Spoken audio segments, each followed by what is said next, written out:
Some help comes with a price, but real kindness, the kind that heals, asks for nothing in return.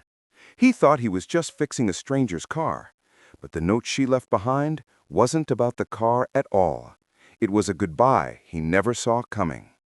If this story finds its way into your heart, like, share, and subscribe to Between Raindrops Stories, where every act of kindness carries a story waiting to return home. Now, let's begin. The morning sun hadn't yet burned through the fog that hung over Maple Hollow, a sleepy town tucked between the mountains and the edge of everywhere. The faint hum of traffic, the scent of motor oil, and the rhythmic clatter of tools filled the air inside Ross Auto Service, a garage that smelled like steel, dust, and memory. Ethan Ross, 32, stood beneath a half-raised car hood, his hands blackened with grease and years of quiet honesty. He wasn't rich, but in a world that often charged double for help, Ethan still believed in fixing more than just engines. He fixed trust. His father had built this shop from nothing, and when cancer took him 3 years ago, Ethan inherited both the business and his father's quiet sense of decency. He didn't do miracles. He just refused to let anyone drive away broken, especially if they couldn't afford to pay. That Thursday morning, the bell above the garage door jingled softly. A silver sedan rolled in, a little too carefully, a little too quietly. The woman behind the wheel looked exhausted, as if she'd been carrying something heavier than just a broken car. She stepped out slowly, dark brown hair in a messy bun, a faded denim jacket that had seen better days, and eyes that seemed caught between trying and tired. "Hi, my car started making this awful noise. I think something's wrong with the engine." Ethan wiped his hands on a rag and gave her an easy smile. "Let's take a look. What's your name?" "Clara," she said quietly. "Clara Jensen." "Nice to meet you, Clara. Keys?" She handed them over, relief flickering behind her worry. While Ethan worked, Clara lingered nearby, pacing, checking her phone, clearly distracted. He noticed her hands trembling slightly when she put it away. After about 20 minutes, he slid out from under the car. "Good news," he said, smiling. "Your alternator's on its last legs, but it's nothing catastrophic. I cleaned the belt and tightened the wiring. You'll be okay for a while." Clara exhaled, shoulders slumping in relief. "Thank God, I thought it was done for." He shrugged. "You caught it early. That's smart." He handed her the paperwork. When she looked down, her brows furrowed. "There's no charge?" He shook his head. "Didn't replace anything, just a tune-up. Call it 5 minutes and a good mood." Her eyes softened. "You don't have to do that." He smiled. "Maybe not, but I want to." For a moment, she just looked at him, really looked, like she wasn't used to people being kind without reason. Finally, she whispered, "Thank you. You have no idea what that means right now." Ethan's voice softened. "Rough day?" "Rough week," she said quietly. Then, almost to herself, "Rough year." He didn't press. He'd learned that sometimes silence fixes more than words ever could. Instead, he handed her a small pack of tissues. "Garage policy," he said softly. "Every car gets a checkup. Every driver gets a reset." That made her smile, small but real. When the car was ready, she stood at the door for a long moment before leaving. Then she said quietly, "You're a good man, Ethan. The world needs more of you." He shrugged. "I just fix things." "Not everything you fix has an engine," she replied. And with that, she got into her car, started the engine, it purred like new, and drove away. It wasn't until later that day, after he'd locked up and was wiping down the counters, that he noticed something tucked under the coffee mug she had used, a folded piece of paper. He opened it slowly, and inside, written in neat, trembling handwriting, were just a few lines. "I didn't tell you the truth. The car wasn't all that was breaking today. I was on my way to say goodbye permanently, but your kindness stopped me. For some reason, you made me want to try one more time. Thank you for saving a life you didn't know was in danger. Clara." He stood there for a long time, the sound of the clock ticking in the quiet shop. The letter trembled slightly in his hands. He sank onto the stool, eyes stinging, as the last light of sunset spilled through the garage windows. He looked at the note again, then folded it carefully and slipped it into his shirt pocket, right next to his father's old wrench. And for the first time since his father's passing, Ethan felt like the shop had done something more than fix cars. It had fixed someone. He didn't see her again for years, but every time it rained, he'd hear the soft hum of that silver sedan in his memory and wonder if she was still out there, still trying, still alive. He didn't know it yet, but one day she'd come back, and she wouldn't be alone. The years moved quietly for Ethan Ross, not with fanfare, but with the slow rhythm of small-town life. Ross Auto Service stayed just as his father had left it. Oil-stained floors, old posters peeling on the walls, and a radio that played the same country station no matter how many times it broke. But something inside Ethan had changed that day, the day he found her note. He never told anyone about it, not his friends, not even his sister. It became a secret reminder he carried close, a folded, worn piece of paper that lived in the pocket of his work shirt like a heartbeat. Whenever life felt heavy, he'd take it out, unfold it gently, and read the words again. I was on my way to say goodbye, but your kindness stopped me. Every time it humbled him, and every time it scared him to know how close someone can come to disappearing right beside you, and you'd never even know. 5 years later, the world outside the garage hadn't changed much. Same mountains, same cracked sidewalks, same tired but kind faces walking down Main Street. But one morning, the quiet hum of routine was interrupted by the low purr of a familiar sound, a silver sedan pulling up to the curb. Ethan looked up from under the hood of a pickup truck, and for a moment, his breath caught. The car looked the same, slightly older maybe, a new paint coat, but that soft hum, he remembered it. And then the door opened. A woman stepped out, older now, her hair cut shorter, her posture stronger. She wore a long beige coat and carried herself with calm confidence. But her eyes, those same brown, storm-weathered eyes, made the years between them vanish. "Clara?" Ethan said, voice barely above a whisper. "Hey, Ethan." She smiled softly, a smile that carried gratitude and memory. For a second, neither of them moved. It was like time itself paused in the doorway of that dusty little garage. He wiped his hands on a rag, trying to find words. Wow, it's been 5 years, she said, finishing for him. Almost to the day.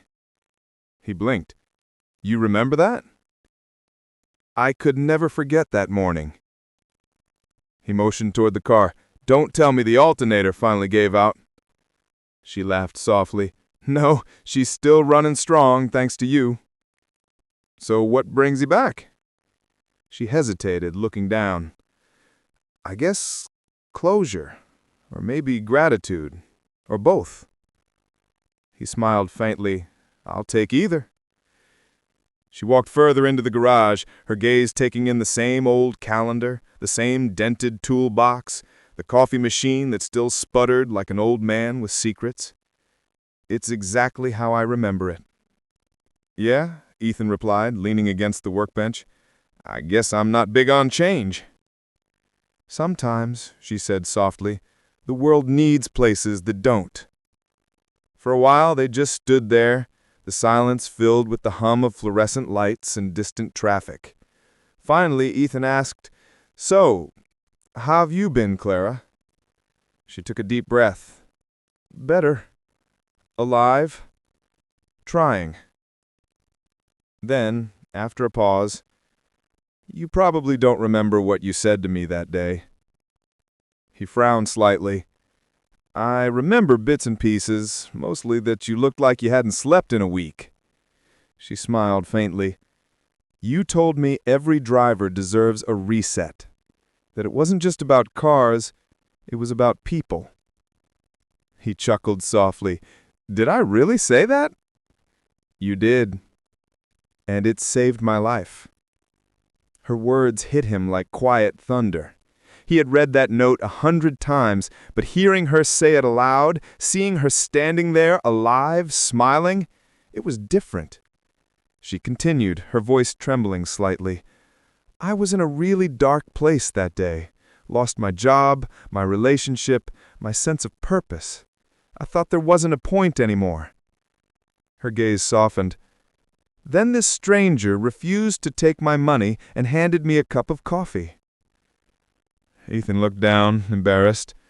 I just fixed your car, Clara. No, she said gently. You fixed me. For a long moment, the only sound was the soft hiss of the air compressor in the corner. Then she pulled something out of her purse, a folded envelope sealed with care. She handed it to him. What's this?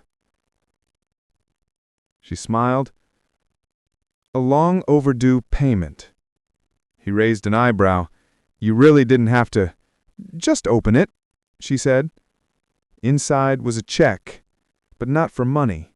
Instead, it was a printed letterhead titled The Jensen Foundation. Underneath, a short note in her handwriting. For people who can't afford repairs. For the ones who just need a little kindness to keep going. I started this in your name, Ethan. The Ross Repair Fund. He stared at it, speechless. It's small right now, she said, smiling nervously, but we've already helped 12 families fix their cars.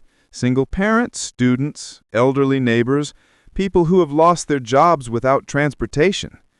I just thought maybe your kindness should keep driving. His throat tightened.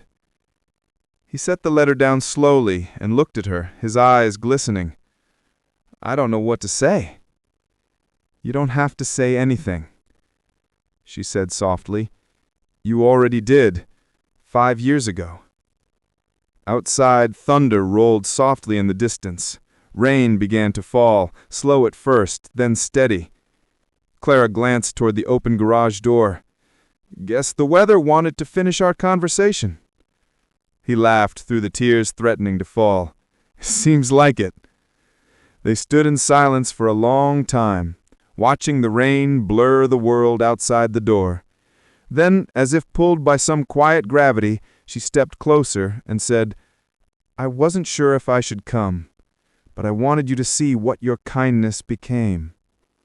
Ethan looked at her, really seeing her, the woman she'd become, the strength that had grown where pain once lived. I'm glad you did, he said softly, because I didn't know if that note ever really mattered. It did. It still does. When she left that day, she didn't say goodbye. She just smiled, that same quiet, knowing smile, and said, See you, sure. He watched his silver car disappear down the road again, this time not broken, not running away, but driving towards something new. Ethan looked down at the paper in his hand, the foundation she had built in his name. The words blurred through the tears he didn't bother to hide. For the first time in years, he didn't feel alone in that little garage. He felt like the kindness had finally come home. The rain came and went for weeks after Clara's visit, like the world itself was washing away old dust and leaving something new behind. For the first time in years, Ethan's days felt lighter. Not because life had changed much. The same car still came in broken, the same coffee still tasted burnt. But because now, every time he picked up a wrench, he felt part of something bigger than just fixing. He'd hung her letter on the wall behind the counter, next to a photo of his father. The letterhead, the Jensen Foundation, the Ross Repair Fund. Every time he saw it, he smiled. It wasn't about pride.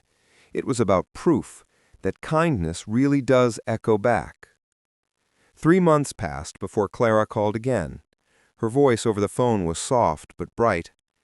Ethan, the foundation's hosting a small event downtown this weekend. We're handing over our 50th grant. I'd really like you to be there. He hesitated. I'm not really a speech kind of guy. She laughed. You don't have to speak. Just show up. The people you helped, even if you didn't know it, want to meet you." Something in her tone made it impossible to say no. So that Saturday, he closed the garage early for the first time in years. The community hall was modest but full, the kind of crowd built not on wealth, but gratitude. Paper lanterns hung from the ceiling, a banner stretched across the stage. The Ross Repair Fund, celebrating 50 roads back home. Ethan stood near the doorway, hands shoved into his jacket pockets, feeling slightly out of place. He wasn't used to being the story. Then he saw her. Clara stood near the podium, talking with volunteers, her face glowing with quiet purpose. When she spotted him, her smile widened instantly. "You came," she said. "Wouldn't miss it." Though the truth was, a part of him almost had. Old habits die hard, and humility runs deep in people who fix more than they break. She led him through the room, introducing him to everyone, volunteers, donors, families, faces full of warmth, people who shook his hand and said thank you without even knowing why. And then, a small voice from behind him. "Excuse me, are you Mr. Ross?" Ethan turned. A boy, maybe 10, maybe 11, stood there with a shy smile. His clothes were clean but worn, his eyes bright in that way that only comes after a long road finally ends. "Yes," he said, kneeling slightly. "That's me." The boy held out a piece of paper. "My mom said to give this to you." He took it gently. Inside was a crayon drawing, a car smiling like it had just been fixed, and 2 stick figures beside it. One wore a blue cap. Underneath, in uneven handwriting, the boy had written, "Thank you for helping us. We can go see Grandma now." His chest tightened. "Your car? It broke down outside town last month. The Miss Clara's Foundation paid to fix it. Mom said we couldn't have done it without you." He didn't realize he was crying until the mother came over, a woman in her 30s with tired eyes that now held something close to peace. "Mr. Ross, you don't know me, but your kindness, through Clara, changed everything. I got my job back. My son gets to school on time. You didn't just fix cars. You fixed chances." Clara watched from a few feet away, her own eyes glistening. When Ethan finally turned toward her, she whispered, "Now do you believe me?" He shook his head in awe. "You turned one free repair into 50 lives." She smiled through her tears. "No, Ethan, we did." Later that evening, after the speeches and laughter had faded, the two of them stepped outside. The sun had just dipped below the hills, leaving behind streaks of orange and gold, the color of endings that aren't really endings. They walked quietly down the street until they reached the parking lot. Ethan stopped beside her car, the same silver sedan from all those years ago. She ran her hand over the hood, smiling. "Still runs like a dream." He chuckled. "Guess I built it to last." She looked at him, eyes soft with gratitude. "You did more than that." He raised an eyebrow. "What do you mean?" Clara reached into her purse and pulled out a folded paper, old, worn, but familiar. It was the note, the same one she'd left behind all those years ago. "I found it again last month. I almost threw it away. Then I thought, maybe you should have the original." He took it with trembling hands. The edges were frayed, the ink faded, but the words still hit just as hard. "You made me want to try one more time." He swallowed hard. "You kept it all these years?" She nodded. "It reminded me where everything began." They stood there in the quiet evening, the world hushed around them, and for a long moment neither said anything. Finally, Ethan folded the note carefully, slipped it back into his jacket, and looked at her. "You know, my dad used to say something," he said softly. He'd say, "Every fix is just a story waiting to drive again." Clara smiled. "Sounds like he was right." "Maybe, but I think this one was meant to find its way back." As they said goodbye that night, The air smelled faintly of rain, not a storm this time, just a soft drizzle, like the world whispering its thanks. Ethan watched her drive away again, the taillights fading into the mist, but this time his heart didn't ache, because now he understood, some kindness doesn't just save lives, it multiplies. And sometimes it drives right back to where it all began. That night, back in his quiet garage, Ethan pinned Clara's old note beside the foundation letter. Then he added one more beneath it, his own handwriting, simple and true. Kindness doesn't end when you give it. It ends when you stop believing it matters. He turned off the lights, and for the first time in a long time, he didn't just feel like he was fixing cars. He felt like he was part of something infinite. Some kindness fades the moment it's given, but the rare kind, the quiet, selfless kind, echoes long after we're gone. Because when you fix something small, you never know what part of someone's heart starts working again. Ethan never asked for a thank you. He never expected one. But the world has a way of finding those who give without keeping score, and returning what they gave, multiplied. So if you've ever helped someone without expecting anything in return, remember, you might have saved a life without even knowing it. If this story touched your heart, like, share, and subscribe to Between Raindrops Stories, because here we tell the stories that remind us kindness doesn't end. It circles back exactly when the world needs it most. Until next time, remember, sometimes the softest hands fix the deepest breaks.